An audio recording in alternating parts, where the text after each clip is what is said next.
Oke, saya mulai. Assalamualaikum warahmatullahi wabarakatuh. Waalaikumsalam warahmatullahi wabarakatuh. Warahmatullahi wabarakatuh. Yang terhormat Bapak Agus Rifani, kemudian serta mahasiswa-mahasiswi peserta kuliah pengantar fisika material. Selamat datang di kuliah semester Gasal ini, khususnya di kuliah pengantar fisika material dengan dosen pengampu Bapak Agus Rifani yang pada kesempatan hari ini juga hadir. Kemudian yang kedua bersama saya mahasiswa, mungkin semuanya belum pada kenal saya karena memang saya dosen baru di Fisika ITK, baru bergabung bulan Agustus lalu. Kalau untuk Pak Agus sendiri mungkin teman-teman mahasiswa sudah pada kenal semua mestinya ya. Nah, nama saya Musyarofa, kemudian akrab dipanggil Ova. Jadi kalian bisa panggil Bu Ova demikian. Nah, kemudian sambil perkenalan juga ya, saya share screen juga. Mungkin teman-teman mahasiswa bisa on cam juga biar saya tahu wajahnya masing-masing. Sambil saya buka absensinya.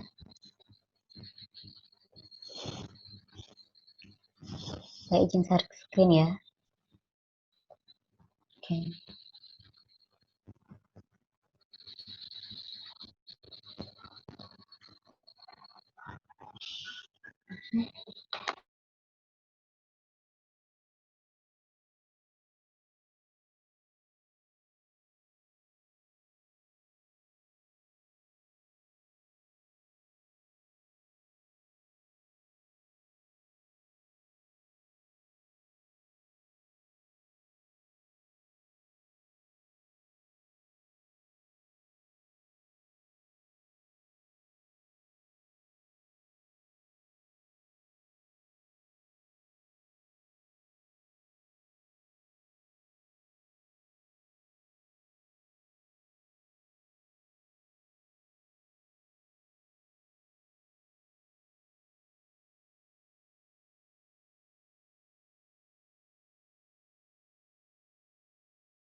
Halo. Ya, Bu. Bapak. Iya, Bu. Ya maaf tadi saya terkeluarkan dari Zoom. Ya. Saya izin share screen ya.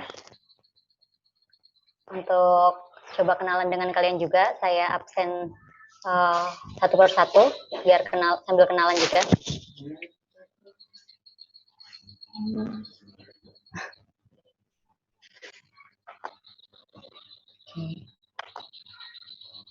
Apa sudah tampak layar laptop saya? Oke. Sudah, Bu. Sudah. Saya panggil satu persatu ya sambil kenalan juga. Muhammad Al-Muhtadin hadir? Hadir, Bu. Oke, Muhammad Aris Nurholik? Belum hadir? Hadir, hadir? Hadir. Oke. Nabila Holi Sawati? Hadir, Bu. Oke, Kezia? Mbak Kezia? Tadi sepertinya hadir. Hadir, Bu, hadir. Oke. Husnul Dini Anissa? Hadir, Bu. Eka Fatma? Hadir, Bu. Oke. Kemudian Mbak Hamidah? Hadir, Bu. Lalu Mas Muhammad Iqbal?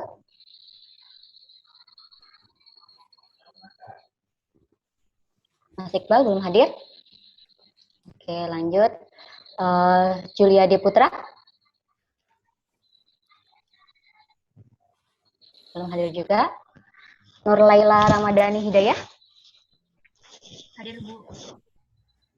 Oke. Kemudian Oktaviola Rani? Hadir, Bu. Wisnu Ramadan? Hadir, Bu. Gusti Supriyanto? Hadir, Bu. Oke, Denny Susanto. Ya, hadir, Bu. Aditya Wicaksono. Hadir, Bu. Oke, Muhammad Wildan Ansori. Hadir, Bu. Oke, mungkin dua temannya yang belum hadir akan segera nyusul ya. Oke, selanjutnya mungkin akan saya sampaikan dulu rencana pembelajaran semester untuk mata kuliah pengantar fisika zat padat untuk selama 1 semester ke depan.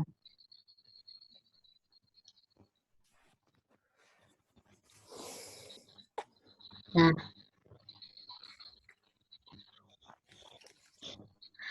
tadi sudah saya sampaikan bahwa mata kuliah fisika zat padat ini insya Allah akan diampu selama 1 semester ke depan oleh Pak Agus Rifani, kemudian juga dengan saya.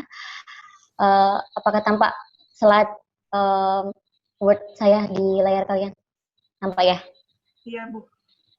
Oke. Nah, oke. Kemudian hal-hal berkaitan dengan capaian pembelajaran, kemudian capaian pembelajaran mata kuliah, ini bisa kalian baca juga. File ini sudah di-upload di Moodle mata kuliah fisika zat padat.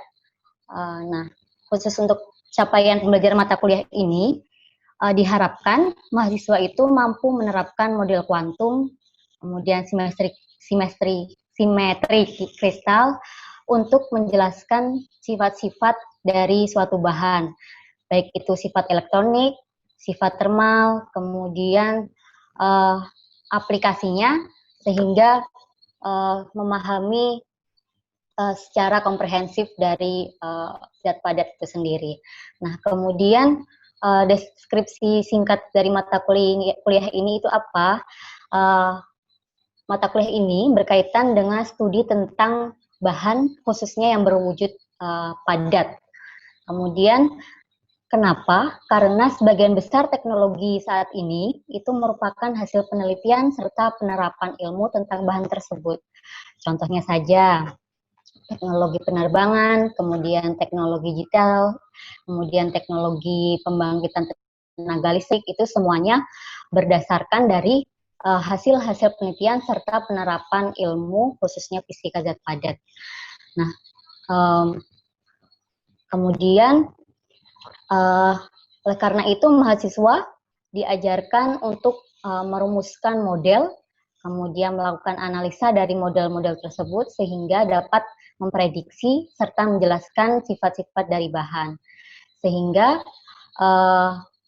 diajarkan pula bagaimana teknologi saat ini itu memanfaatkan dari sifat-sifat yang akan dipelajari pada mata kuliah fisika zat padat ini.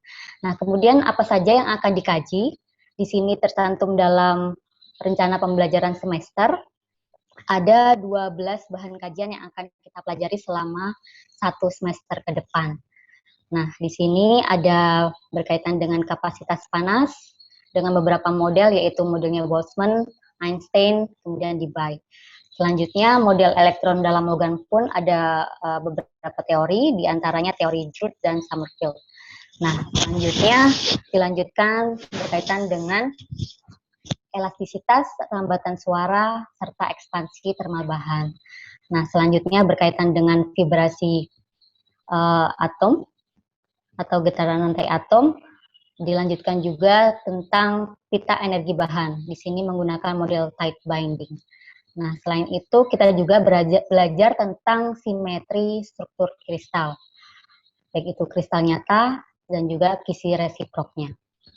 Nah, lebih lanjut lagi, setelah struktur kristal dipelajari berkaitan dengan difraksinya dari sinar X, serta difraksi juga dari neutron, menggunakan model Bragg dan Loewe, serta model Debye-Scherrer. Nah, selanjutnya, untuk materi ke-8 sampai 12 ini, insya Allah akan dilanjutkan oleh Bapak Agus Rifani setelah UTS, yaitu tengah semester kedua. Sedangkan tengah semester pertama, insya Allah akan bersama saya. Nah, kemudian buku-buku apa yang bisa kita gunakan dalam mata kuliah fisika zat padat ini? Untuk yang utama, kita akan menggunakan bukunya Simon. Kemudian yang kedua bukunya Hoffman. Nah, kedua buku ini sudah saya unggah di Moodle. Mbak-mbak dan mas-mas bisa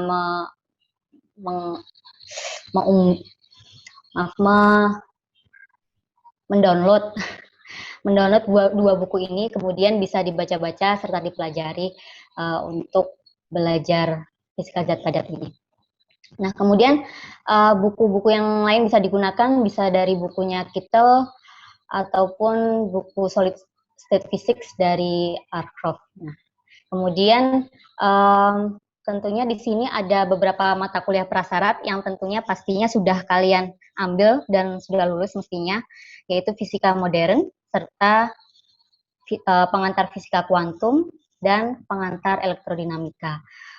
Kenapa perlu ada mata kuliah prasyarat? Karena diharapkan mata kuliah prasyarat ini bisa membantu kalian dalam memahami mata kuliah selanjutnya, khususnya di sini fisika zat padat.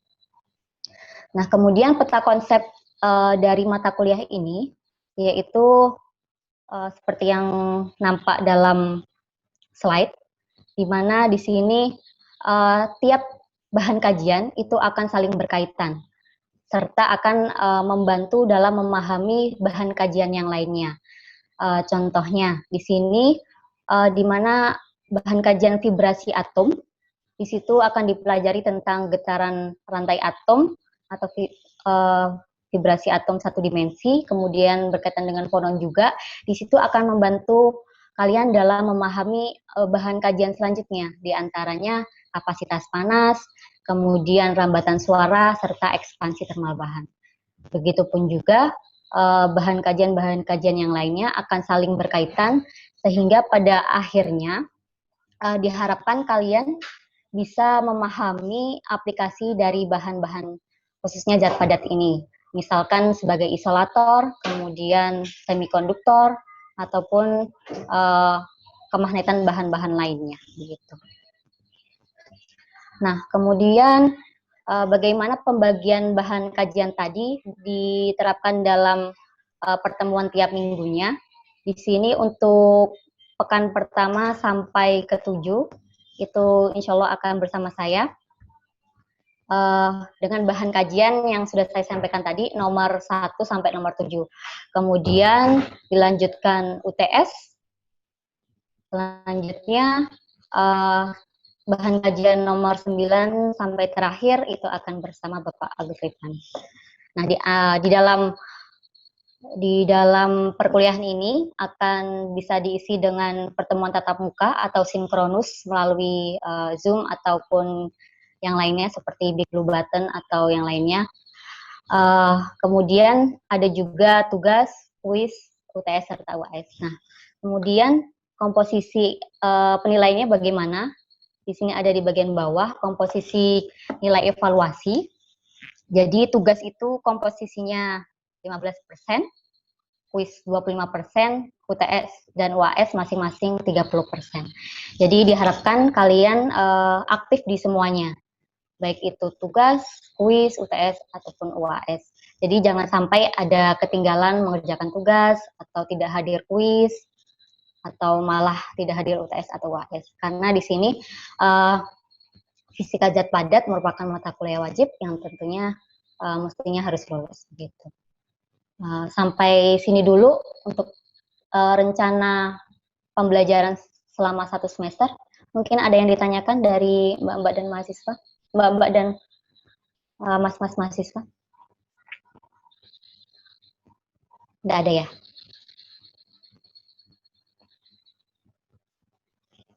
Oke. Kalau tidak ada yang ditanyakan berkaitan dengan rencana pembelajarannya, selanjutnya mungkin akan saya stop sharing dulu. Untuk selanjutnya akan saya tampilkan masuk ke materi pertama.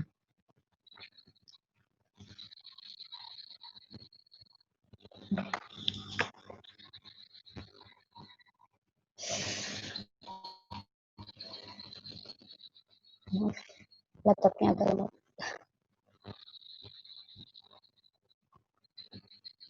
Oke. Saya share screen lagi untuk. Belum ada pertanyaan ya terkait rencana pembelajarannya? Untuk pertemuan kali ini, oke. Untuk pertemuan pertama kali ini, kita akan mulai masuk ke kapasitas panas. Dalam RPS tadi ada beberapa model yang akan kita pelajari berkaitan dengan kapasitas panas.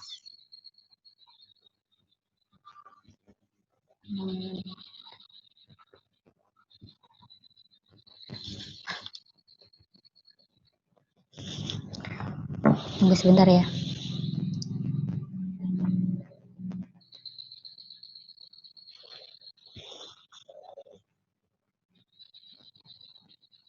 Oke.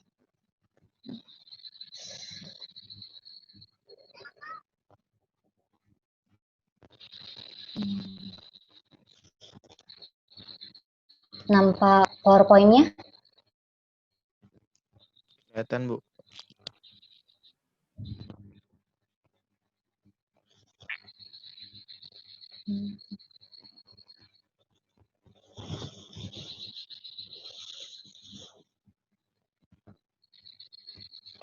Lambat.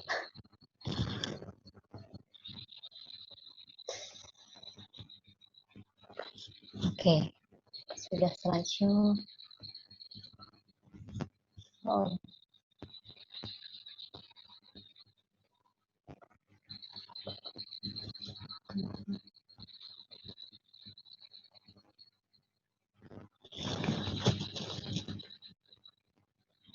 Oke, furniture.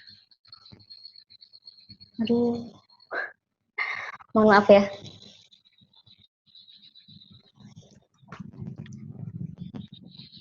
Sambil membuka PowerPoint saya, iya. Kalau mau slideshow dari saya boleh, tapi dikirimkan dulu filenya.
Ya Pak Agus.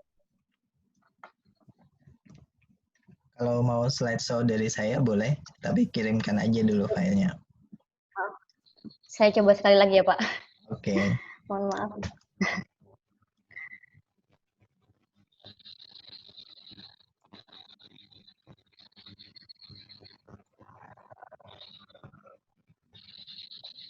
Kenapa tadi saya terkeluarkan dari Zoom lagi ya Pak?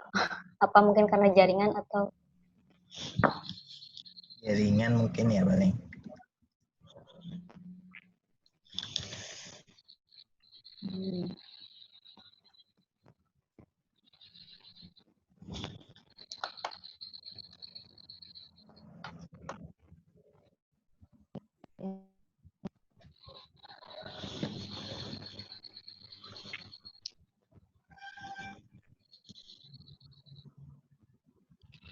Halo, Mas dan Mbak. Sudah nampak PowerPoint-nya? Oke. Nah, ya, kita mulai masuk ke materi pertama berkaitan dengan kapasitas termal. Nah, sebelum jauh melangkah ke sana, mungkin bisa kalian catat nomor HP saya, barangkali ada pertanyaan-pertanyaan berkaitan dengan perkuliahan, kalian bisa bertanya via WhatsApp. Bisa dicatat. Udah ya? Nah, kemudian sebelum sampai ke fisika zat padat, kita akan terlebih dahulu membahas berkaitan dengan condensed matter physics. Kenapa condensed matter physics? Padahal kalau fisika zat padat itu, kalau diterjemahkan mestinya solid state physics. Nah, kita akan pengen ketahui dulu apa itu condensed matter physics. Nah, kalau kalian coba cari di browser seperti itu, di Wikipedia khususnya, condensed matter physics itu apa?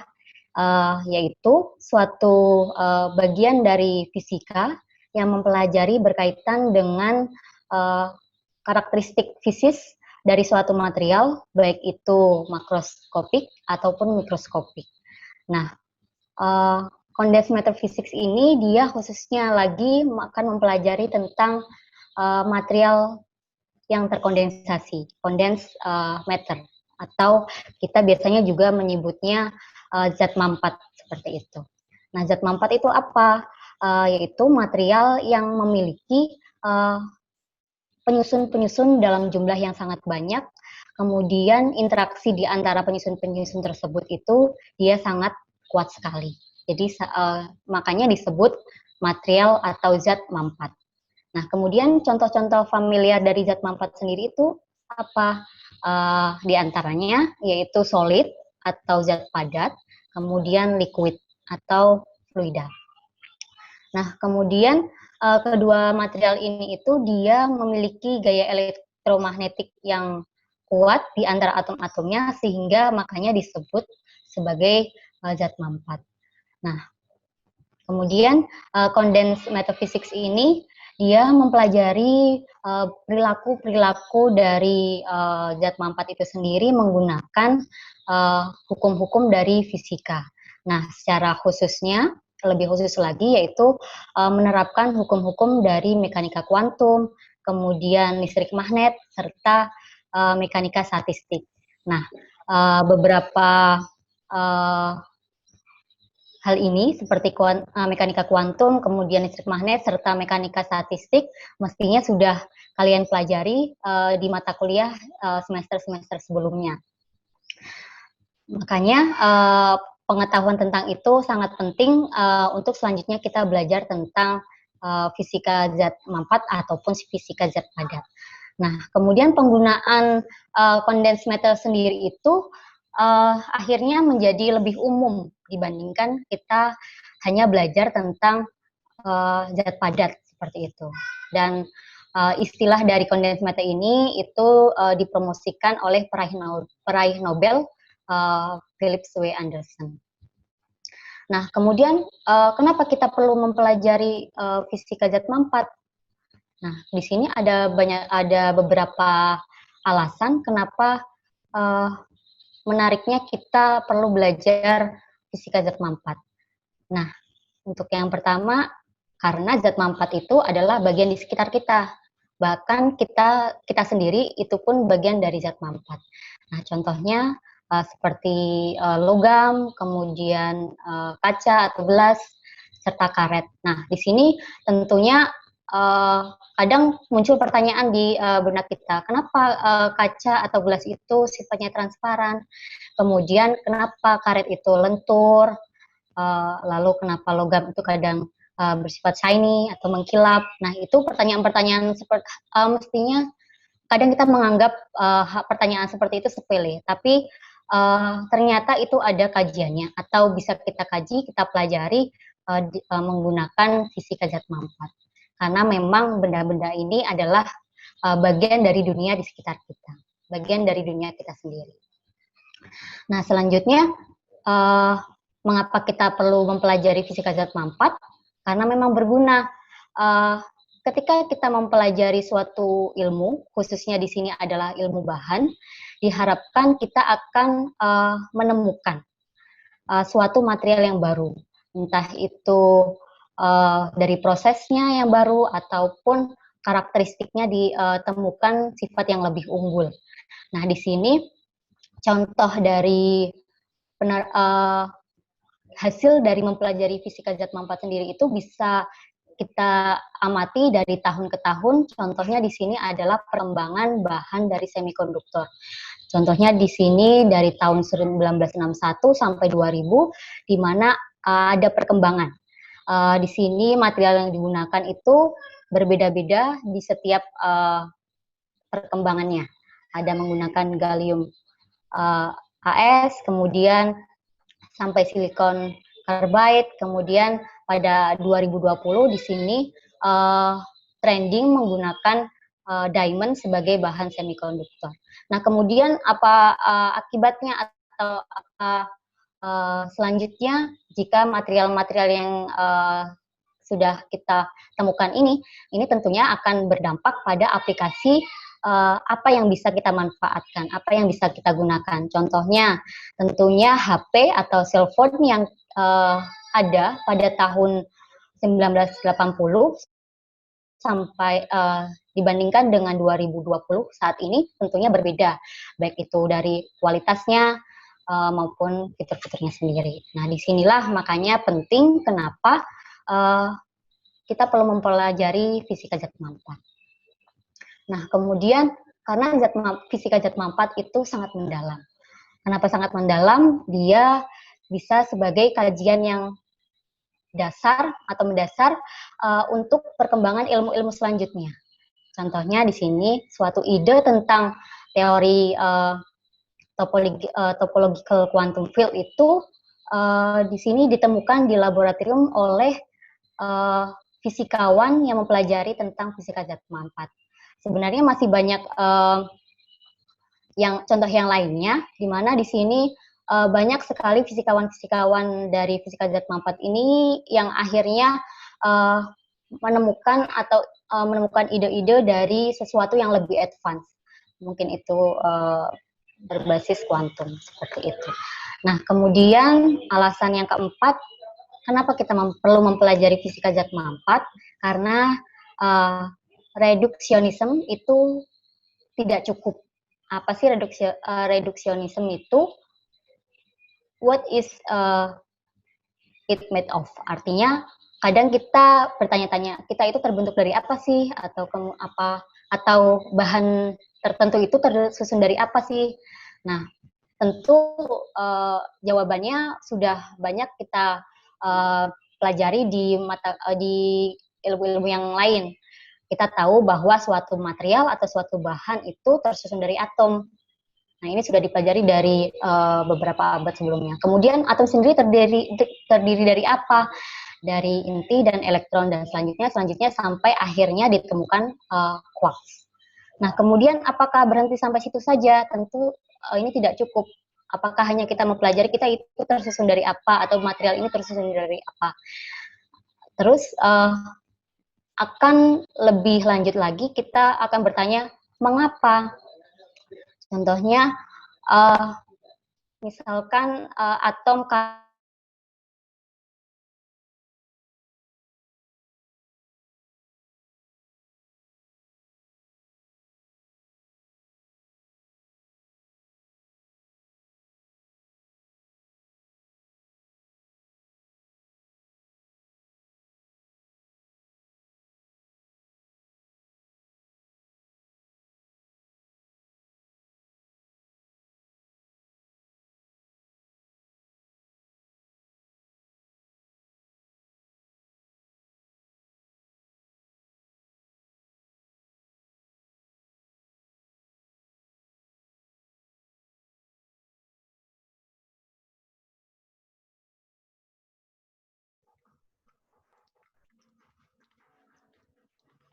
Halo. Kayaknya jaringan Bu Ova mungkin ya. Iya, Pak. Tunggu aja kalau gitu.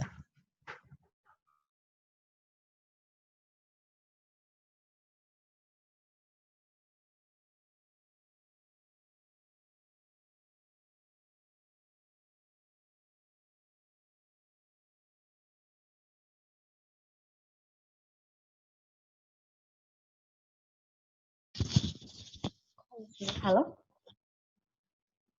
Iya, Bu. Suara saya tidak terdengar ya? Sudah, Bu. Kedengaran, Bu. Tadi sampai mana saya? Padahal sudah menjelaskan banyak sekali. Sampai mana ya tadi ya? Yang itu Bu, yang ada tulisannya what is it made of? Oh, aduh, padahal sudah sampai nomor 5. Oke, enggak apa-apa. Maaf ya. Saya share screen lagi.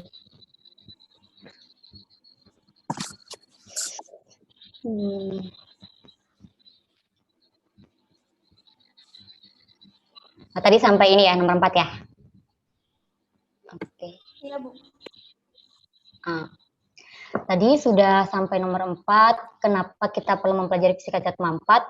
Karena kalau kita hanya mempelajari material itu tersusun dari apa saja itu rasanya tidak cukup, karena akan muncul pertanyaan-pertanyaan selanjutnya, kenapa atom-atom berikatan, kemudian pertanyaan selanjutnya bagaimana atom-atom berikatan, kemudian bagaimana karakteristik jika atom-atom tertentu saling berikatan. Nah, itu pertanyaan-pertanyaan selanjutnya itu akan kita bisa jawab dengan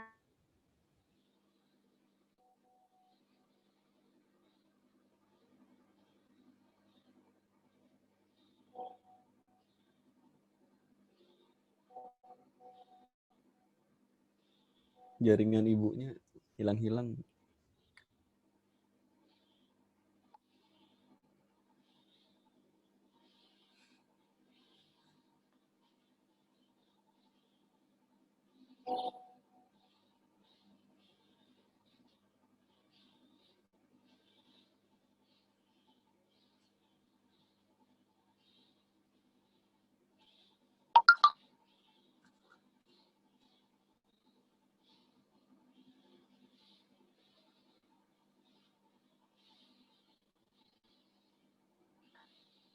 halo, tadi saya terkeluarkan dari Zoom lagi, maaf.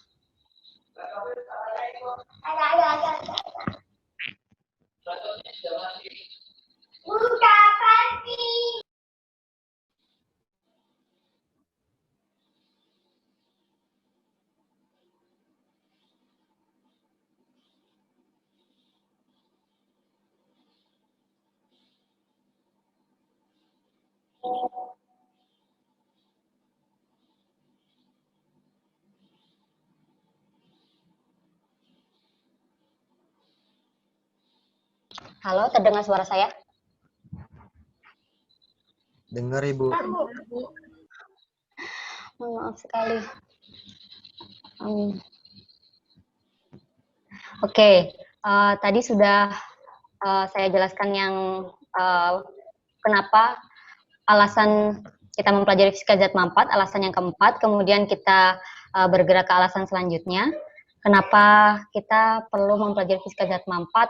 Karena fisika zat manfaat itu bagaikan laboratorium, di mana kita bisa menerapkan atau mengaplikasikan apa yang sudah kita pelajari di fisika kuantum dan juga fisika statistik, seperti itu.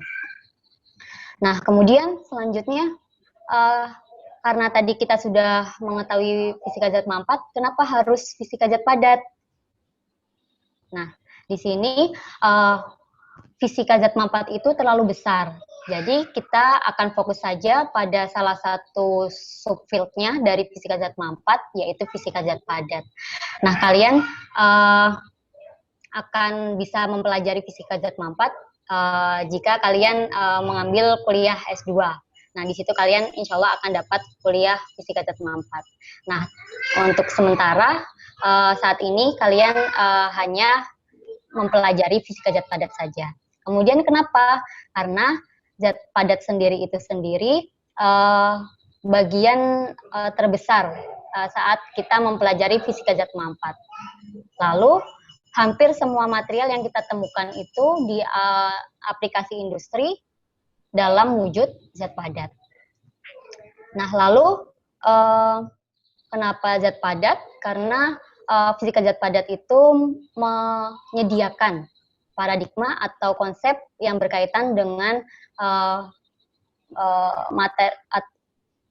fisika yang lainnya, ilmu fisika yang lainnya.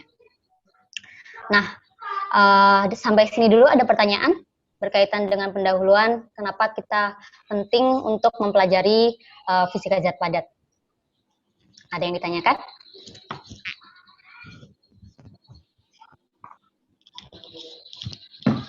Halo? Nggak ada? Belum ada, Bu. Oke. Belum ada. Nah, oke.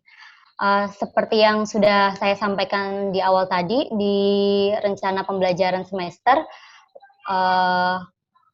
untuk pertemuan atau untuk minggu pertama, kita akan membahas tentang karakteristik termal atau sifat termal dari suatu bahan, khususnya zat padat. Nah, di sini untuk yang pertama yaitu kapasitas panas. Nah, sejarah dari fisika zat mampat sendiri itu kita sudah di beberapa abad sebelumnya,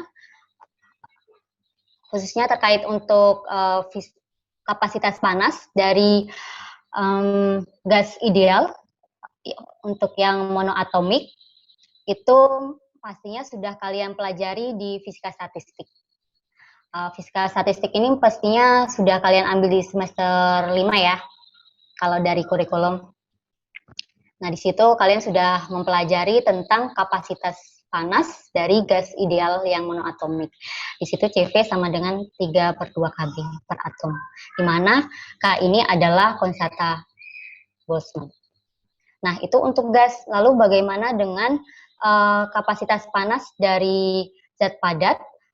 Ketika tahun 1819 ini ditemukan atau dinyatakan bahwa kapasitas panas dari zat padat ini setara dengan 3R. R ini adalah konstanta gas ideal. Kemudian selanjutnya persamaan ini dikenal sebagai the law of Dulong Petit. Nah, di sini ada foto dari Pak Dulong dan Pak Petit. Keduanya ini adalah ilmuwan dari Prancis. Menyatakan bahwa kapasitas panas zat padat itu setara dengan 3R. R dengan adalah konstanta gas ideal.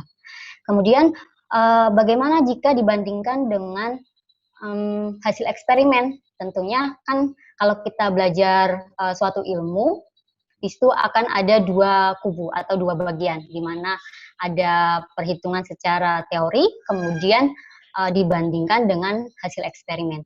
Nah, ternyata the law of Dulong Petit ini dia tidak selalu benar. Tidak selalu benar artinya tidak semua material memiliki kapasitas panas sebesar 3R. Contohnya di sini di tabel 2.1, tabel ini saya ambil dari bukunya Simon. Kemudian ternyata diamond di sini kan C sama dengan 3R. Kemudian C per R artinya sama dengan 3.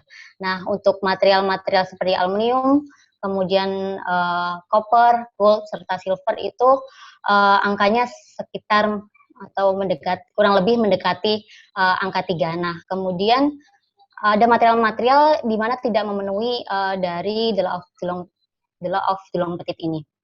Lalu makanya selanjutnya akan ada beberapa orang yang memodelkan atau mengkaji lebih lanjut bagaimana sih kapasitas panas dari zat padat sebenarnya itu. Untuk yang pertama di sini akan kita bahas berkaitan dengan modelnya Pak Boltzmann. Ini ada gambarnya Pak Boltzmann. Di tahun 1896 ini kemudian Pak Boltzmann mengkonstruksikan suatu model dari kapasitas panas zat padat. Nah, ketika kita membuat suatu model, di situ akan ada konsep dasar atau ide dasar dari model yang akan kita buat. Nah, bagaimana konsep dasar dari Pak Boltzmann ini ketika mengamati kapasitas panas dari zat padat? Di sini dia mempunyai ide atau anggapan atau konsep bahwa atom-atom di dalam zat padat dia itu berikatan dengan atom-atom tetangganya. Jadi ide utamanya seperti itu. Kemudian lebih lanjut lagi kita fokus pada satu atom, a single particular atom. Nah, kita bayangkan bahwa atom ini dia bergetar, kemudian berada dalam potensial harmonik yang diakibatkan sebagai interaksi dari atom-atom tetangganya. Jadi konsepnya Pak Boltzmann itu seperti itu. Nah, ketika kita sudah mempunyai konsep, ide, lalu bagaimana perhitungannya? Nah, jadi atom yang bergetar tadi di titik keseimbangannya yang berinteraksi dengan tetangga-tetangganya dia itu dianggap sebagai harmonik atau osilator harmonik. Nah, dianggap sebagai osilator harmonik yang secara klasik sudah kita sering temui ya konsep ini, bahwa energi totalnya itu adalah jumlahan dari energi kinetik dan potensialnya. Persamaan ini pun sudah sering kita ketemui, baik itu di fisika modern, di fisika kuantum, ataupun fisika statistik. Mestinya Mbak-mbak dan Mas-mas sudah sangat familiar dengan persamaan ini. Kemudian bagaimana dengan energi rata-ratanya? Maka itu akan setara dengan KBT. Ini juga sudah dipelajari di fisika statistik. Nah, itu untuk one dimensi, satu dimensi. Nah, kemudian kalau osilator harmonik yang dalam 3 dimensi, artinya kita akan mempunyai energi rata-rata sebesar 3 kT. K ini konstanta Boltzmann. Nah, selanjutnya untuk 1 mol kita akan memperoleh bahwa energi rata-ratanya sebesar 3 RT. Nah, kemudian kapasitas panas itu bagaimana? Dia turunan terhadap temperatur dOE/T. Nah, sehingga ketika kita turunkan itu 3 RT diturunkan terhadap T akan diperoleh 3 R. Akan diperoleh kapasitas panas dari zat padat dengan model Boltzmann itu adalah 3R. Nah, ini sesuai dengan hukumnya Pak Dulong Petit yang telah saya sampaikan tadi. Seperti itu.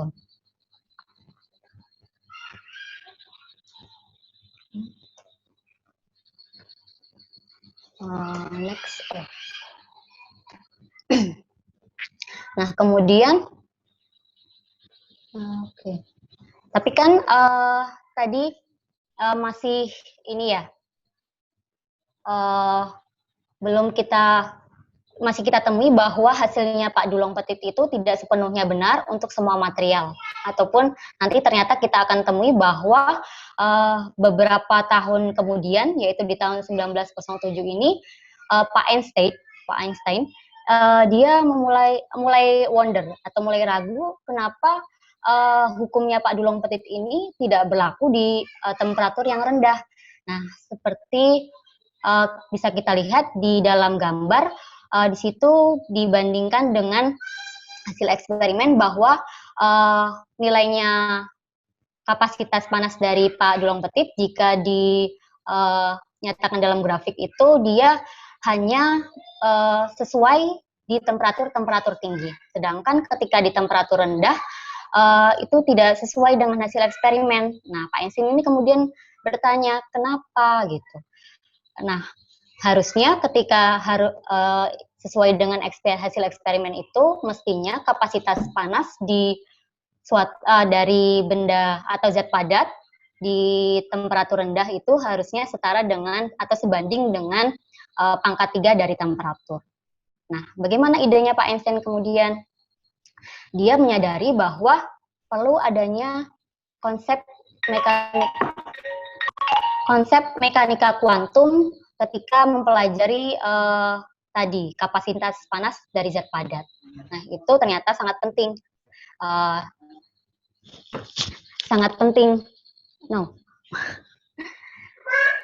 Bagi Pak Einstein. Nah, seperti halnya Pak Boltzmann tadi, ketika dia ingin merumuskan kapasitas panas dari zat padat, diawali dengan adanya asumsi atau ide atau konsep bagaimana. Nah, di sini Pak Einstein kemudian sebenarnya dia konsep dasarnya sama dengan Pak Boltzmann. Hanya kemudian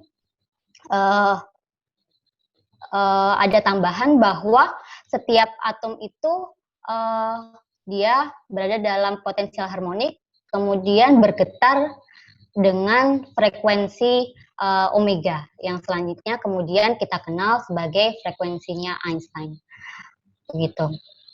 Jadi Pak Einstein ini menambahkan konsep dari getaran atom dengan frekuensi sebesar omega. Nah, selanjutnya seperti Pak Boltzmann tadi, setelah menyusun konsep atau ide atau asumsi, otomatis dikalkulasikan secara matematis bagaimana besar dari kapasitas panas zat padat itu sendiri. Nah, di sini getaran dari zat padat itu dinyatakan energinya seperti pada persamaan berikut. E sama dengan N plus setengah H bar omega E. Kemudian, mestinya di sini persamaan ini juga sudah familiar ketika kalian belajar fisika statistik. Jadi sekali lagi bahwa ketika kalian mempelajari fisika statistik, fisika kuantum, bisa jadi atau mungkin kalian masih bingung ini sebenarnya buat apa ketika saya belajar fisika statistik itu. Nah, disinilah gunanya. Di sini kita langsung terapkan pada materialnya. Ada benda nyatanya. Di sini adalah zat padat. Jadi seperti itu. Nah, lanjut dari persamaan ini, setelah dinyatakan persamaan energinya, maka kita akan cari energi rata-rata dari sebanyak 3N osilator atau atomnya. Itu akan sebesar 3N. Kemudian di sini ada N. Di sini. Nah, ada okupansi. Nah, di sini Pak Einstein ini menggunakan distribusi Bose-Einstein. Nah, ketika kalian belajar fisika statistik, pasti akan mempelajari beberapa jenis distribusi. Ada Bose-Einstein salah satunya. Di situ akan ada N atau okupansi. Di sini distribusinya Bose-Einstein itu N sama dengan 1 per eksponensial dari H bar omega per KT minus 1. Nah, kemudian N ini dimasukkan, saya tunggu pointernya.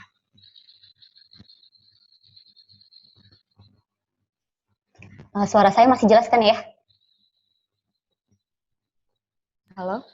Masih Bu, masih Bu. Oke, saya takut tiba-tiba suara saya hilang. Oke, nah di sini ketika kita sudah menggunakan distribusi Bose-Einstein, nilainya ini, persamaan ini kemudian dimasukkan ke dalam persamaan energi rata-rata dari osilator harmoniknya. Sehingga didapatkan persamaan dari energi rata-rata yang telah dimasukkan konsep distribusi Bose-Einstein-nya. Akan diperoleh persamaan seperti berikut. Nah, kemudian bagaimana nilai C-nya? Seperti tadi bahwa C itu do E do T untuk volume tetap, kemudian ini untuk 1 mol molekul. Sehingga diperoleh bahwa C sama dengan C sebanding dengan 3R, kemudian ada faktor yang lainnya yang tidak ada di dalam punyanya Pak Dulong Petit maupun punyanya Boltzmann, sehingga akhirnya diperoleh bahwa koreksi dari Einstein ini bisa memperbaiki punyanya Pak Dulong Petit, nilainya Pak Dulong Petit di temperatur tinggi. Jadi semakin sesuai dengan hasil eksperimennya. Seperti itu. Sampai sini dulu ada yang ditanyakan?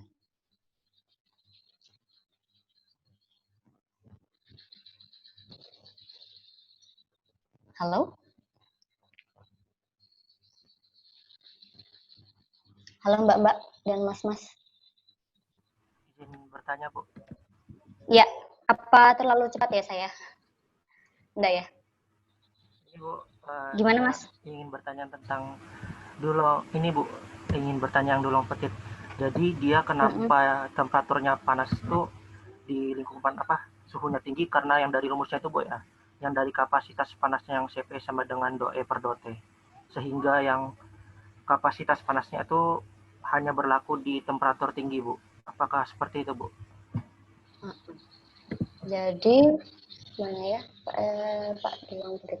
Nah, jadi kalau kalian bertanya bagaimana konsep atau model kapasitas panas punyanya seseorang tertentu, misalkan di sini Dulong Petit ataupun punyanya Boltzmann atau punyanya Einstein. Di sini hal yang pertama atau hal awal yang kalian perlu ketahui adalah konsep dasar apa yang beliau pakai untuk merumuskan kapasitas panas. Nah, di sini masing-masing model, baik itu Pak Dulong Petit ataupun Boltzmann, Einstein, itu punya konsep yang agak berbeda, sehingga akhirnya nilai kapasitas panas yang dihasilkan akan berbeda. Nah, di sini punyanya Pak Dulong Petit itu dia masih menggunakan mekanika klasik, bahwa atom itu mana tadi ya? Ini punyanya Pak Dulong Petit ya. Dia bergetar di titik kesetimbangannya. Jadi menggunakan mekanika klasik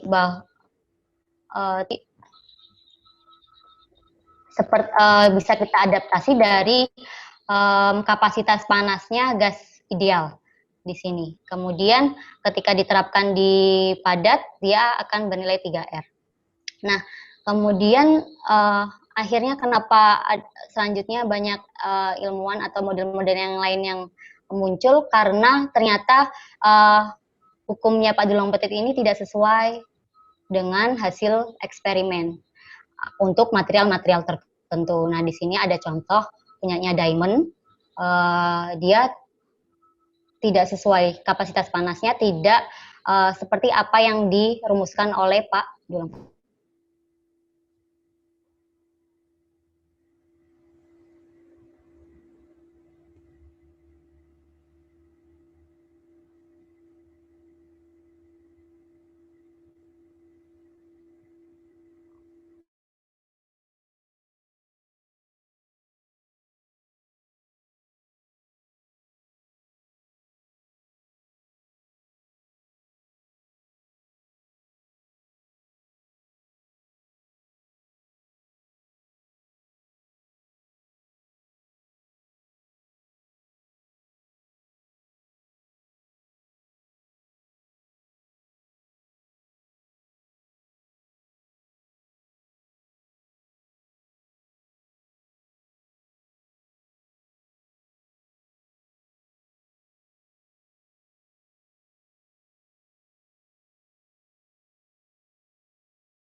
Tes.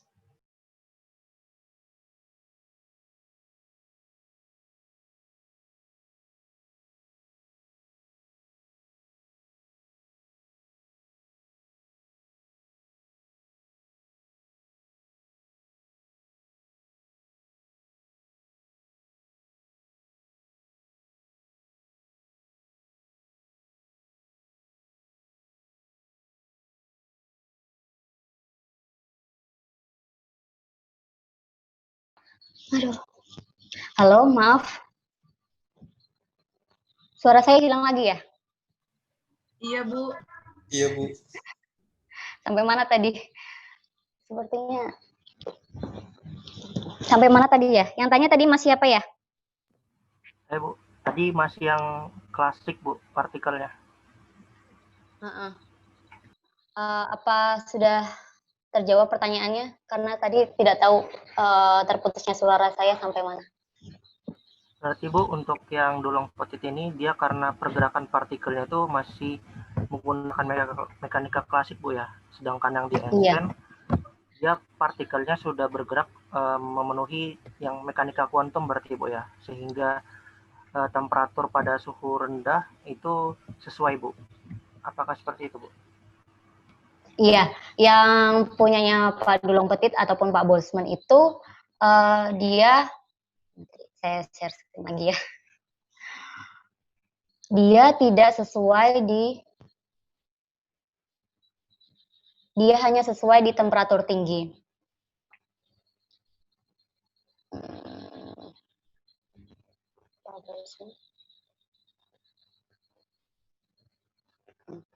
Oh ini, punya Pak Delong Petit itu hanya di temperatur tinggi. Itu pun dia tidak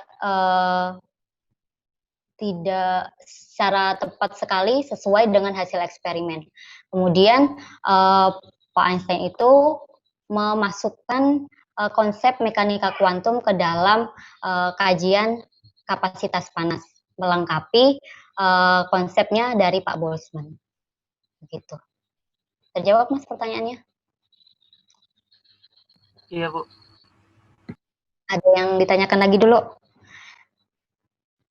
Karena masih ada beberapa. Pak Einstein-nya belum selesai.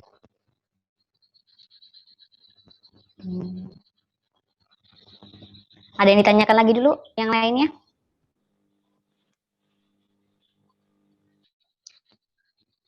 Halo? Tidak ada, Bu.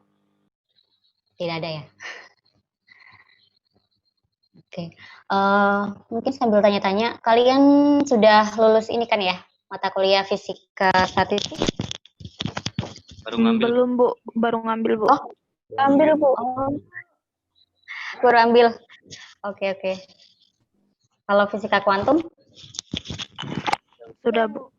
Sudah, Bu. Bukannya fisika statistik itu semester 5 ya?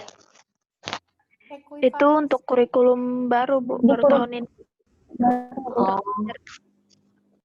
Oh, jadi yang angkatan lama, fisika statistik dan fisika zat padatnya itu berbarengan semester ini.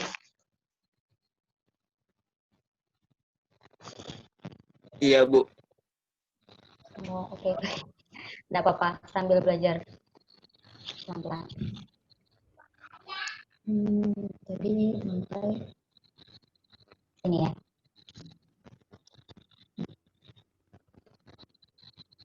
Lanjut lagi.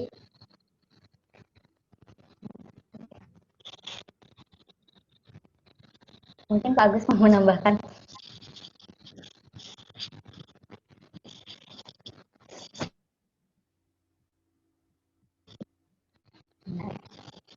Suara saya masih terdengar kan ya? Halo. Halo.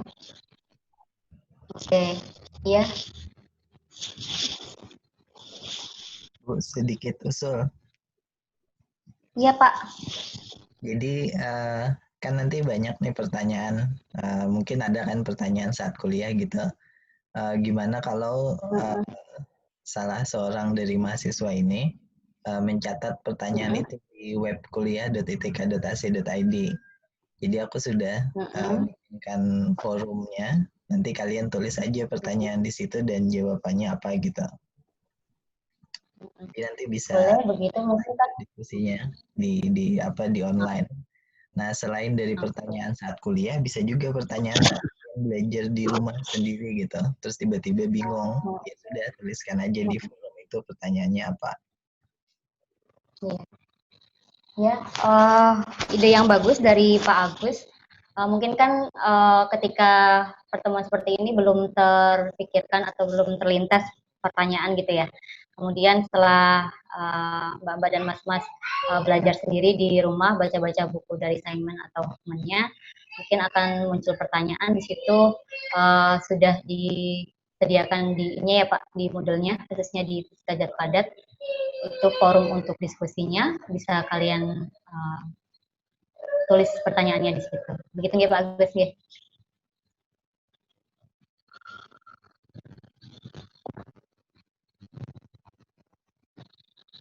Halo.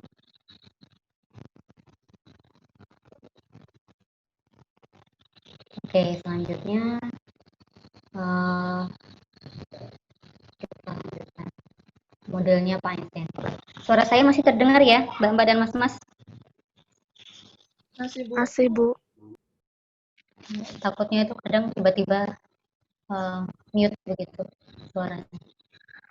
Oke, modelnya Pak Einstein itu akhirnya bisa memperbaiki dari modelnya Pak Boltzmann.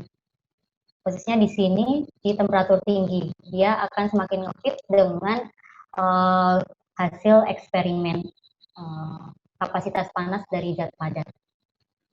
Untuk penurunan rumusnya, karena mungkin di sini yang ditampilkan cukup singkat, mungkin kalian bisa menurunkan persamaannya satu persatu begitu, mulai dari energi, kemudian akhirnya didapatkan persamaan dari kapasitas panas. Dengan catatan bahwa kapasitas panas itu sebanding dengan turunan dari energi rata terhadap temperatur. Jadi koreksinya Pak Einstein itu di bagian mana sebenarnya ketika di persamaan akan berada di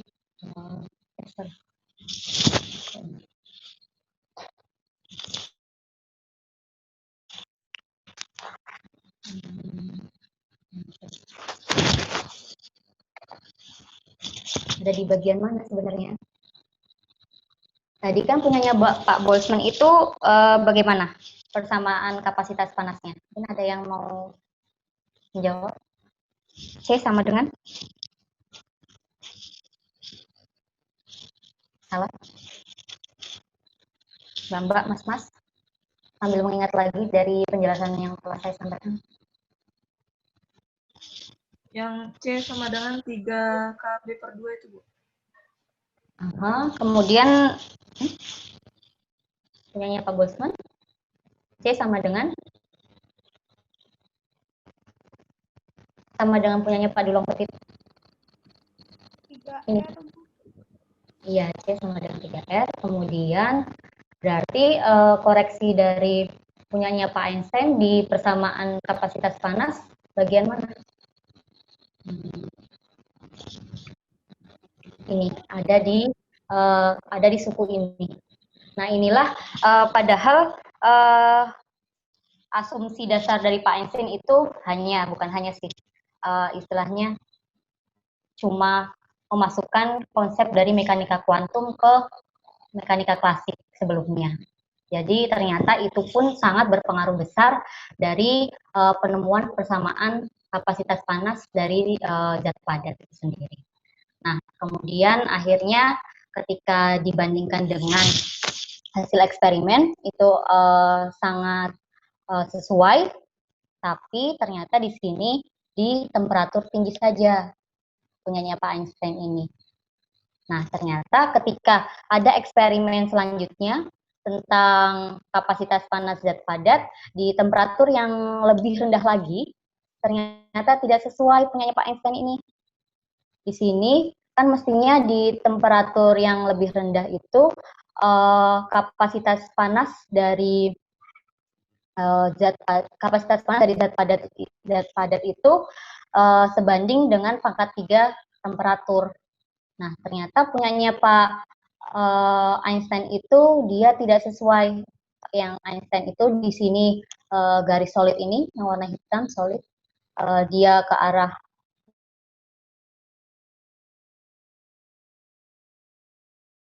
nol, itu mestinya dia turun eksponensial sebanding dengan pangkat 3 temperatur. Ternyata modelnya Pak Einstein pun masih ada kekurangan dibandingkan dengan hasil eksperimen. Artinya tidak sesuai dengan hasil eksperimen ketika di temperatur yang sangat rendah. Seperti itu.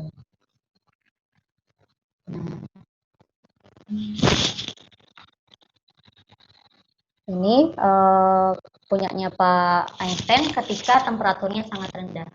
Jadi tidak sebanding dengan pangkat 3 dari temperatur. Nah, kemudian akhirnya muncul model-model selanjutnya yang akan memperbaiki dari modelnya Pak Einstein, otomatis memperbaiki yang terdahulunya juga, punyanya Pak Dulong Petit, punyanya Pak Boltzmann. Seperti itu.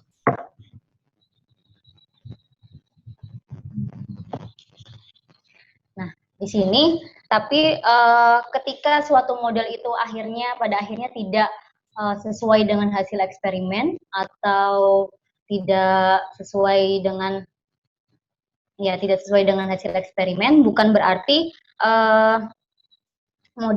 model itu lantas tidak berguna seperti itu. Lantas konsep yang diusung dari pembuat model itu lantas tidak berguna, tetapi di sini akan memberikan pemahaman baru yang akan berguna untuk memperbaiki dari model tersebut. Nah, di sini punyanya Pak Einstein itu bagaimana dia kontribusinya. Jadi ketika mempelajari kapasitas panas ini, khususnya di situ ada something yang fundamental selain punyanya Pak Dulong Petit yang masih menggunakan klasik. Di sini ada sesuatu yang sangat fundamental, yaitu adanya mekanika kuantum, sehingga hasil yang diperoleh Pak Einstein ini pun tidak lantas terbuang seperti itu. Nah, perlu diingat bahwa hasilnya Pak Einstein ini pun ternyata itu sudah ditemukan 19 tahun sebelum kita bisa mengetahui kenal namanya persamaan Schrödinger. So, sebelum persamaan Schrödinger itu ditemukan. Nah, pada saat itu Pak Einstein sudah bisa mempunyai konsep bahwa perlu adanya pemahaman secara mekanika kuantum ketika mengkaji kapasitas panas dari suatu zat padat, begitu. Nah, selanjutnya pada tahun 1912 ini ada yang namanya Pak Peter Debye. Kemudian dia menemukan bagaimana cara yang lebih bagus atau lebih baik ketika mempelajari osilator harmonik dari suatu atom di mekanika kuantumnya.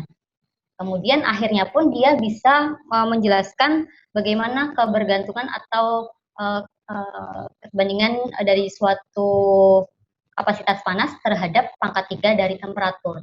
Nah, akhirnya nanti Pak Debye inilah yang akan memperbaiki dari hukumnya Pak Dulong Petit, modelnya Pak Boltzmann, kemudian modelnya Pak Einstein.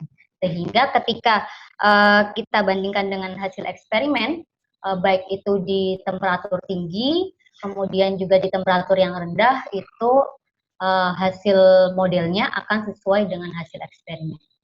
Ini disempurnakan oleh Pak Debye. Jadi Pak Debye ini sekali lagi seperti orang-orang sebelumnya, bahwa ketika merumuskan suatu besaran atau mengkaji sesuatu itu sebelum mulai untuk kalkulasinya itu perlu adanya pemahaman konsep, bagaimana konsepnya, bagaimana idenya yang diusung terhadap bahan yang dikaji. Nah, ternyata Pak Debye ini dia sadar bahwa osilasi atom di dalam material itu seperti suara. Nah, kita tahu bahwa suara itu merupakan gelombang. Nah, kemudian yang nanti terkait ini getaran atom ini yang berkaitan dengan suara itu nanti juga akan kita bahas lebih lanjut di bahan kajian selanjutnya, yaitu vibrasi atom atau getaran atom. Nah, untuk awalan terkait dengan osilasi atom ini, Pak Debye itu dia mempunyai ide bahwa mestinya osilasi atom zat padat itu dia mestinya terkuantisasi juga, seperti ketika Pak Planck mengkuantisasi gelombang cahaya ketika tahun 1900. Jadi ketika 1900 ini Pak Planck sudah merumuskan terkait tentang kuantisasi cahaya yang biasa kita sebut dengan foton. Nah, akhirnya kemudian Pak Debye juga berpikir, sepertinya gelombang atau osilasi atom ini yang diibaratkan seperti suara, yang juga diibaratkan seperti gelombang suara, mestinya juga terkuantisasi. Nah, lagi-lagi peranan dari kuantum sangat besar ketika kita membahas ini. Jadi tadi yang kuantum sudah diawali oleh Pak Pak Einstein, kemudian ada ide kuantum lagi yang ditambahkan oleh Pak Dibay yang berkaitan dengan kuantisasi energi getaran atomnya. Nah, idenya seperti apa? Jadi Pak Dibay ini mempunyai ide seperti ini. Jadi atom-atom itu dia bergetar. Nah, bergetarnya ini dia di sekitar titik keseimbangan. Nah, seolah-olah dia itu dihubungkan oleh pegas dengan atom tetangganya. Tadi kan ketika di konsepnya Pak di awal Pak Gilang Petit maupun Pak Bosman maaf, itu kan juga sudah menyatakan bahwa atom itu berinteraksi dengan tetangganya. Nah, di sini Pak Diba itu dia mengibaratkan dihubungkannya seperti dengan pegas. Jadi kalau antar atom dihubungkan dengan pegas otomatis bagaimana? Jadi kalau ada suatu gangguan di satu atom saja misalkan dalam arah A, nah itu akan menyebabkan keseluruhan dari sistem bola-bola atom itu akan ikut bergetar. Nah ternyata aspek inilah yang tadi terlewat oleh Pak Einstein.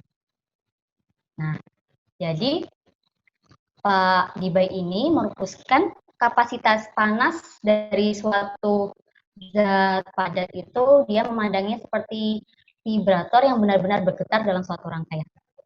Jadi konsepnya seperti itu.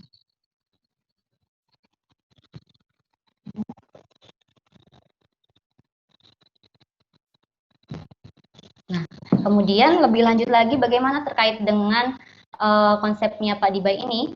Nah, rangkaian dari bola-bola atom dan pegas ini dia akan bergetar secara transversal maupun longitudinal.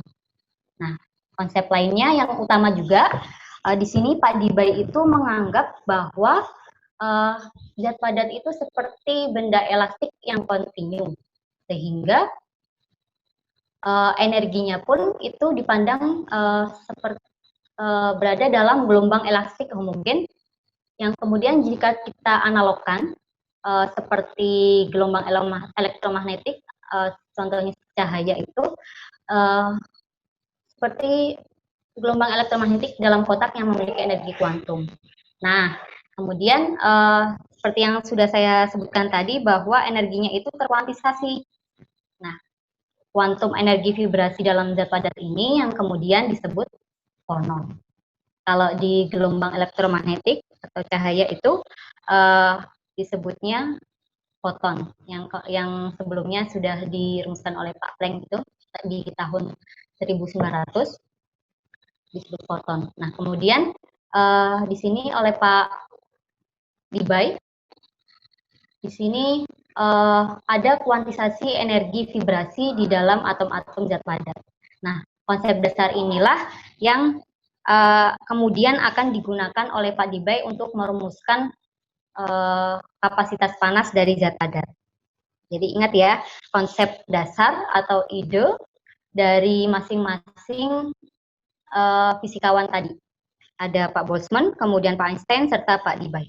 Masing-masing ide ini tentunya akan membawa ke akhir persamaan kapasitas panas yang tentunya jadi berbeda. Karena konsep dasar yang diusung dari awal itu berbeda. Nah, kemudian setelah dijelaskan konsepnya Pak Dibay, tentu otomatis akan dibahas tentang bagaimana Pak Dibay itu akan menghitung kapasitas panas.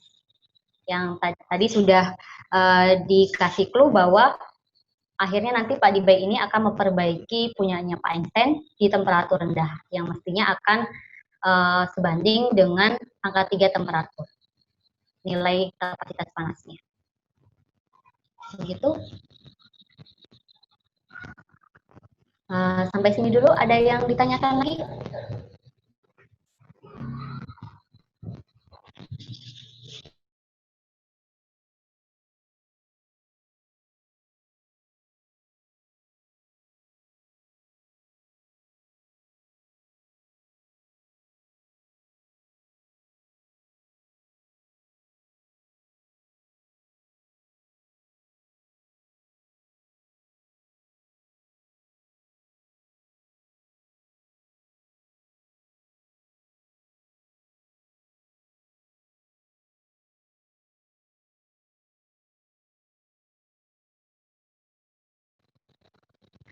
Halo?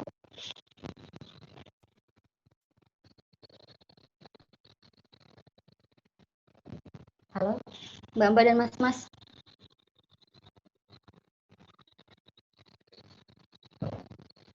Apakah suara saya terdengar?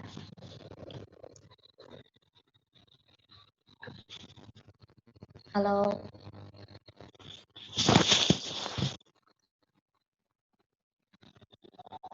Terdengar ya? Oke. Tadi saya sepertinya terputus atau tidak ya?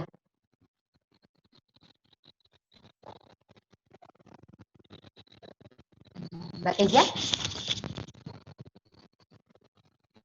Ada yang ditanyakan? Masih memahami dulu, Bu. Tadi saya terputus nggak ya? Enggak kok, Bu. Tadi lancar. Sampai slide terakhir? Iya, Bu. Oke, takutnya tadi terputus. Mbak Keja nggak ada pertanyaan mungkin yang lainnya. Mbak Nabila? Iya Bu, masih mengamin juga. Terlalu cepat nggak saya menjelaskannya? Iya Bu, jadi kita agak susah mencerna. Bagian yang mana? Yang terlalu cepat tadi?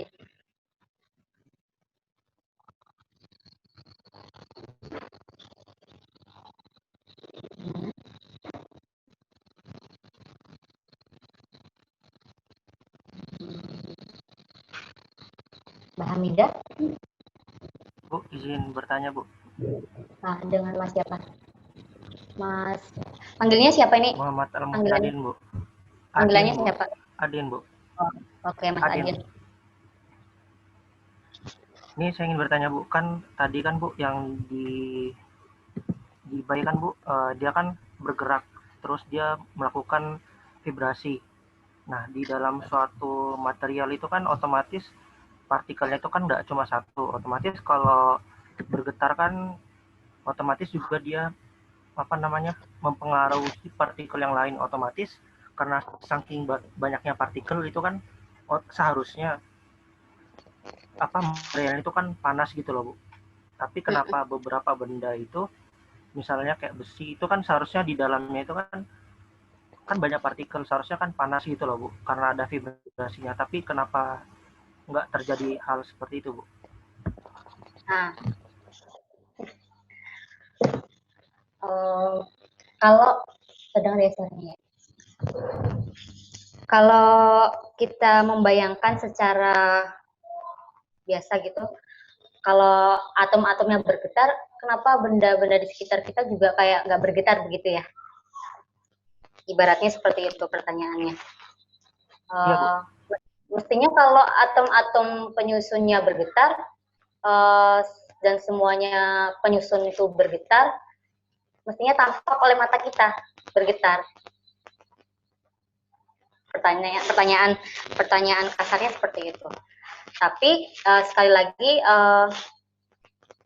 kita perhatikan dimensinya. Dimensi dari getaran atom tadi seberapa? Apakah tertangkap oleh mata kita?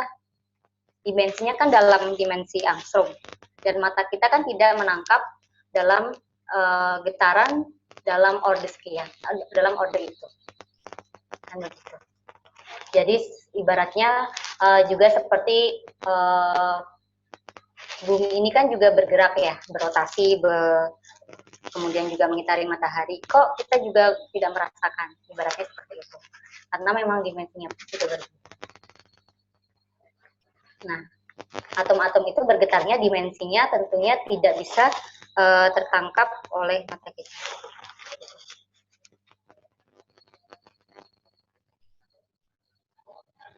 Mas Adi, mungkin Pak Agus ada yang menambahkan.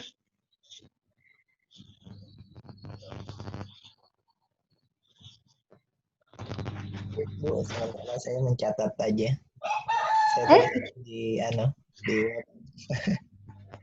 Saya jadi sungkan. Oke. Tadi yang 2 orang tadi yang belum terabsen sudah hadir belum ya? Sepertinya sudah ya. Pesertanya kan 16 kan. Sepertinya sudah hadir semua ya. Yang tadi belum absen kan ada 2 orang. Di sini partisipan di Zoom-nya ada 19. Oke, jadi kita kan kuliahnya ada 4 SKS ya. Dibagi jadi 2 hari, hari Rabu, kemudian hari Jumat. Hari Jumatnya sesi pertama. Nah, untuk kapasitas panas ini sebagai bahan kajian di minggu pertama. Nah, tadi sudah saya sampaikan kapasitas panas dari modelnya Pak Boltzmann, Pak Einstein, itu sudah hatam sampai ke persamaannya. Kemudian ada tinggal satu lagi modelnya Pak Dibay, itu insya Allah akan saya sampaikan di hari Jumat. Begitu. Jadi tinggal satu model itu untuk kapasitas panas di sesi 1 ya. Untuk modelnya Pak Dibay tadi sudah diawali dari konsep dasar yang diusung dari Pak Dibay itu sendiri. Kemudian insya Allah nanti hari Jumat dilanjutkan bagaimana Pak Dibay itu mengkalkulasi atau menghitung, menurunkan persamaan dari kapasitas panas dan padat itu sendiri. Sehingga akhirnya bisa sesuai dengan hasil eksperimen kapasitas panas dan padat. Khususnya memperbaiki dari modelnya Pak Einstein yang untuk temperatur rendah itu dia tidak sesuai. Nah, Pak Dibay ini akhirnya nanti akan mendapatkan bahwa kapasitas panas dan padat di temperatur rendah itu akan sebanding dengan pangkat 3 dari temperatur.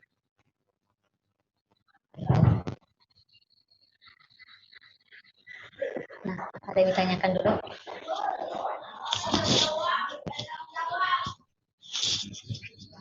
Ada yang ditanyakan lagi?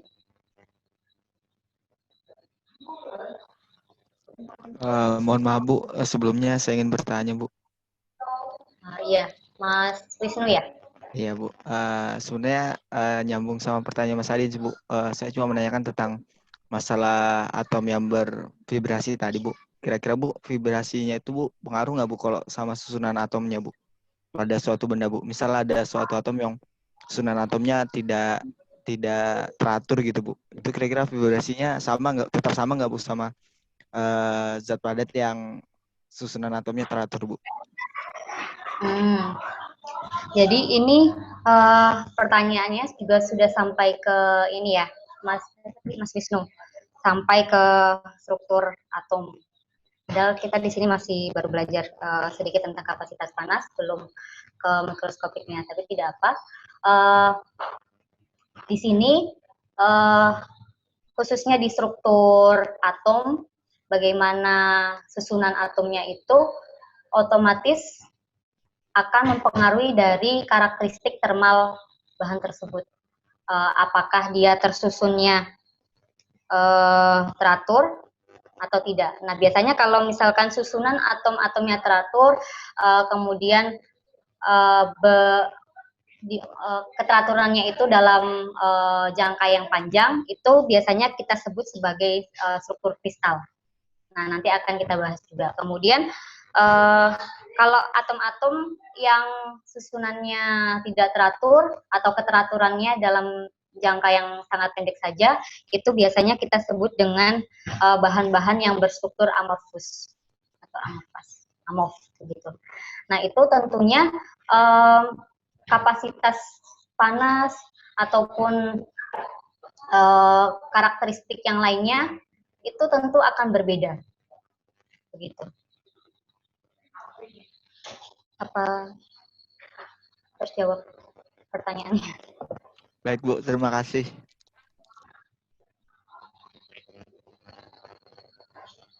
Permisi Bu, saya izin mengajukan pertanyaan Bu.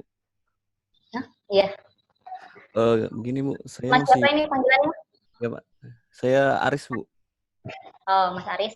Ya Bu.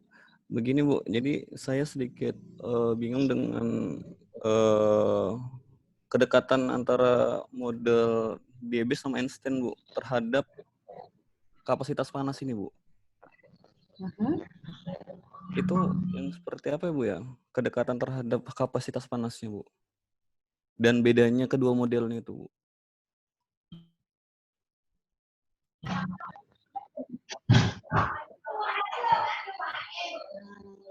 Suaranya terputus-putus Mas di Zoom saya. Apa bisa diulangi? Ya Bu, begini Bu, jadi seberapa dekatnya model DB sama Einstein ini terhadap kapasitas panas Bu? Begitu Bu. Oke. Mungkin saya tunjukkan slide-nya lagi ya. Sambil ingat-ingat apa yang sudah saya sampaikan.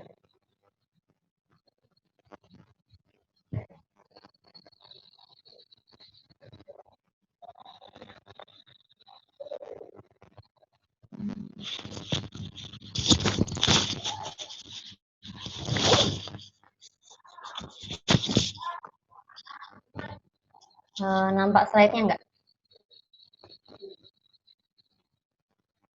Nampak ya? Belum ya Bu. Oh, belum. Sudah belum? Sudah Bu. Sudah Bu. Sudah ya?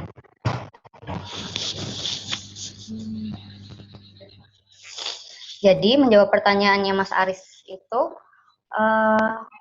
Pak Einstein dan Pak Debye ini sama-sama sudah mengaplikasikan pemahaman mekanika kuantum ketika mengkaji kapasitas panas dari suatu zat padat. Itu yang pertama. Sama-sama menerapkan mekanika kuantum di zat padat. Sebentar.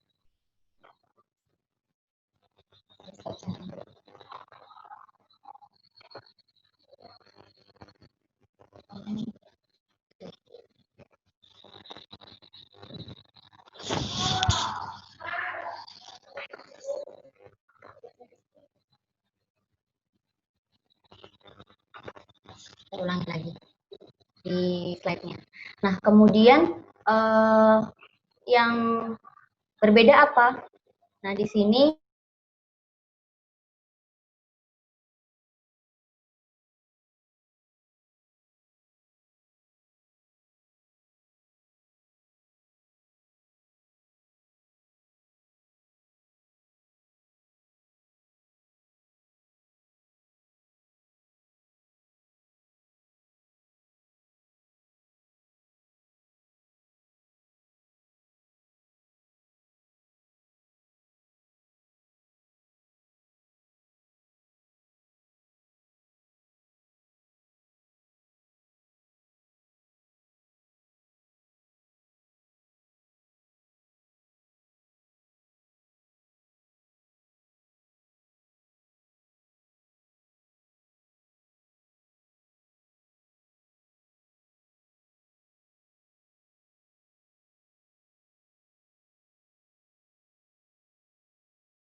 Halo? Halo, Mas? Tadi yang bertanya? Iya Bu, dengan saya sendiri Bu. Nah, tadi sepertinya saya terputus lagi dari Zoom. Apakah terjawab pertanyaannya? Belum Bu, baru menampilkan Belum. slide Bu. Astaga. Padahal tadi sudah dijalankan. Kita keluar tadi Bu. Iya. Aduh. Biasanya tidak seperti ini. Saya ulangi lagi ya.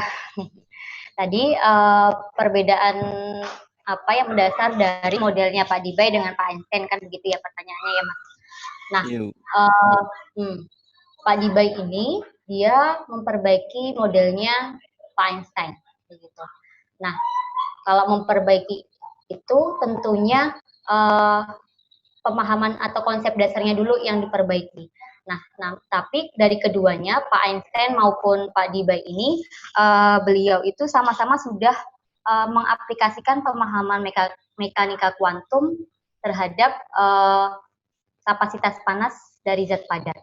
Nah, tadi kan Pak Einstein itu dia menyatakan atau memiliki ide atom itu kan bergetar, kemudian ada interaksi dengan tetangga-tetangganya, sehingga di situ ada muncul potensial harmonik di atom tadi. Atau dengan kata lain juga Pak Einstein itu menganggap bahwa vibrasi dari atom-atom ini tadi seperti osilator harmonik. Nah, begitu. Nah, kemudian ada yang terlewatkan ternyata dari Pak Einstein ini. Konsep mekanika kuantum dari Pak Einstein ini belum sepenuhnya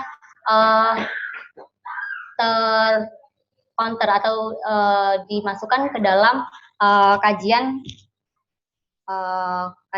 kapasitas panas zat padat. Nah, akhirnya kemudian Pak Dibay ini menemukan sesuatu yang terlupakan dari Pak Einstein. Ternyata di sini vibrasi dari atom-atom tadi, atom-atom penyusun zat padat itu dia energinya terkuantisasi, ibaratnya seperti gelombang suara. Nah, kalau di gelombang cahaya atau elektromagnetik itu kan energinya dia terkuantisasi. Nah, dia Pak Dibay ini mempunyai pemahaman bahwa mestinya ketika osilasi atom ini juga dia terkuantisasi. Nah, kemudian muncullah istilah fonon di sini. Akibat kuantisasi energi dari vibrasi atom-atom zat padat. Nah, itu idenya dari Pak Dibay dan Pak Einstein. Begitu, Mas? Iya, Bu. Makasih, Bu. Oke. Ada yang lagi yang mau tanya? Mungkin pertanyaan terakhir sebelum kuliah ditutup. Ini jam 17.30. Ada yang ditanyakan?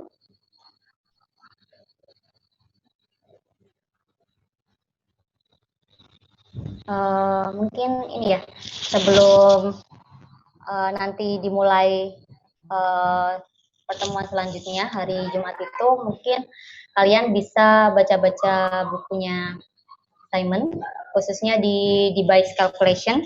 Di situ bagaimana akhirnya Pak Debye merumuskan atau menurunkan persamaan kapasitas panas zat padat.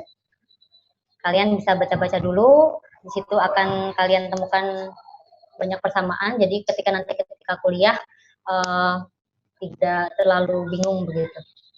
Nah, bisa juga nanti kalau langsung ada pertanyaan, setelah baca-baca gitu, biasanya ada pertanyaan, nanti bisa langsung ditanyakan ketika kuliah juga. Atau bisa juga seperti yang tadi sudah disampaikan Pak Agus, bisa lewat forum Moodle.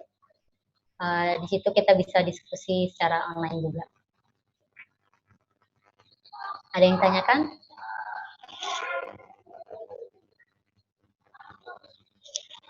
Tidak ada? Mungkin terakhir Pak Agus ada yang ingin disampaikan? Tidak ada, Bu. Lanjut. Permisi, Bu. Iya, dengan siapa ini? Izia, Bu. Iya, Mbak Izia. 2019, Bu mau nanya. Nanti slide-nya PPT-nya ini boleh di-share kah, Bu? Boleh di Moodle sekalian ya. Iya. Oke.